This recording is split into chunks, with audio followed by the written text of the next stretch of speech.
for other diseases, not just cancer.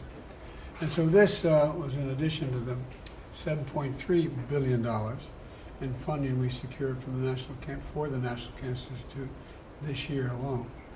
We signed the PAC Act into law, one of the most significant laws ever to help veterans exposed to toxic materials and provide benefits for them and their families if they didn't come home. We passed the Inflation Reduction Act, which will cap total out-of-pocket prescription drug costs for seniors on Medicare at $2,000 a year, including expensive cancer drugs that could cost $10,000, $12,000, $14,000 a year. We beat Big Pharma, giving Medicare the ability to negotiate prescription drug prices for cancer as well as other diseases. And we're securing commitments from companies, nonprofits, and patient groups to increase screening, prevent exposure to toxic substances, deliver new research innovations, and help patients navigate the diagnosis. Everybody needs a navigator. When you hear that word cancer, it's like, it's just, anyway. It's also creating a national network to accelerate clinical trials and ensure that we reach the historical underserved communities. Historically, there's a lot of underserved communities. As a matter of fact, when my work on trying to move on the environment and global warming, there's a lot of fence line communities that we're cleaning up, but that's why I committed that 40% of all the savings are going to go to those communities. In the next few weeks, ARPA-H will award $250 million for cancer-related research and innovation projects. We're helping people quit smoking, the single largest driver of cancer deaths in America still, and we're modernizing our cancer research system, breaking down silos so new data is available to as many experts across the country as possible. The bottom line is the Cancer Moonshot today embodies America as a nation of possibilities. During the campaign, I was asked, what's the one thing I would do if I were president? What if I could just do one thing? I said I'd cure cancer. Not because it's the most frightening thing that exists out there, but we used to think we could handle anything. And cancer, we sort of gave up on the notion that we could cure cancer. Everything we've ever put our mind to, we've been able to do. And I was trying to make the point that it's essential that we keep that spirit and keep that sense. And I said beating cancer because we can, because I wanted to inject a sense of optimism in what we can do as a country. But there's still a lot more work to do, and that's focusing today on, that's what we're here today, to coordinate as much as we can, find out the progress we're making among the Cancer Cabinet, and with that I'll turn it over to Joe. You did good things, Joe. Thank you, Mr. President. On my second full day as First Lady, I visited a health center here in DC to highlight a program that helps people navigate their cancer journey. And since then, as part of the Biden Cancer Moonshot, I've participated in more than 40 engagements and visited almost a dozen states. And I've seen world-class cancer hospitals, community health centers, and clinics on tribal lands.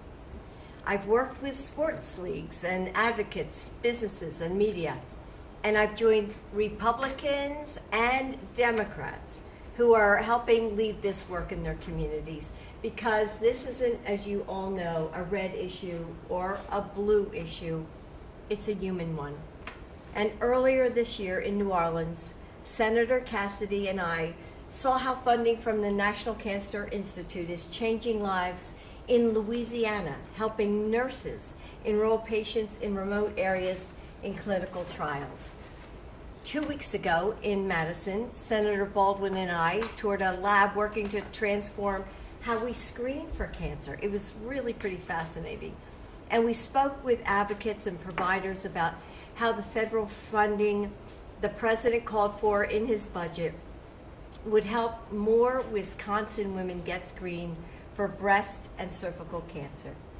And later this week, I'll be visiting Emory University, where researchers just received the first award through ARPA-H so they can fight incurable cancers.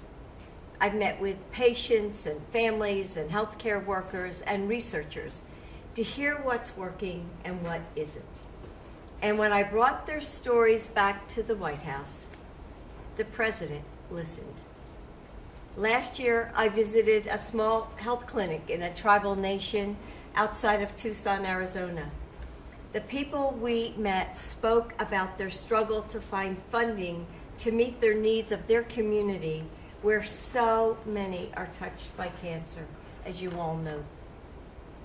So the president got to work, and in his budget, he proposed over $100 million for the Indian Health Service to provide more cancer prevention, screening, and support services for Native communities.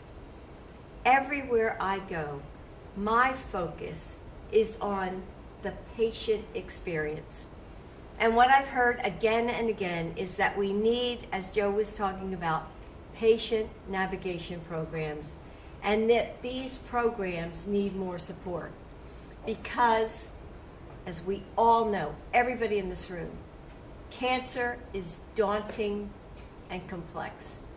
And when someone who knows the system is by your side every step of the way, it changes everything.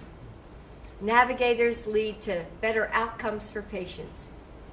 But since navigators aren't generally paid for by insurance, most medical practices can't afford to provide them.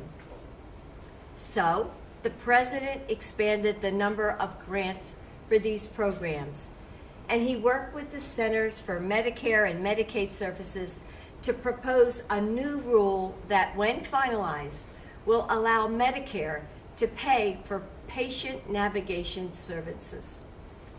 We're also working with the private sector to find ways to bring these services to more people. And this fall, we will convene industry leaders here at the White House.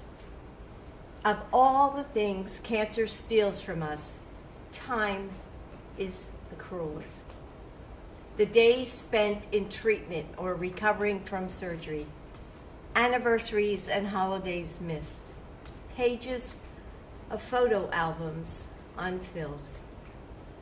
We can't afford to wait another minute for better solutions, better treatments, better cures. And that's why we're all here. And that's why I'm asking you to lean in just a little bit more, to push your staffs just a little harder for all the families touched by cancer across the country that are in a race against time. This is the urgency of now. For Joe and for me, this is the mission of our lives. And I look forward to hearing from all of you about the ways I can help advance and lift up your work. So together, I know we are going to end cancer as we know it. Thank you. Mr. President, response to the impeachment inquiry. Response to the impeachment. Moving off the floor, please. No response to the impeachment, Mr. President. Everyone, please on the line. Right now, Robert, Senator Roberts, Senator Roberts.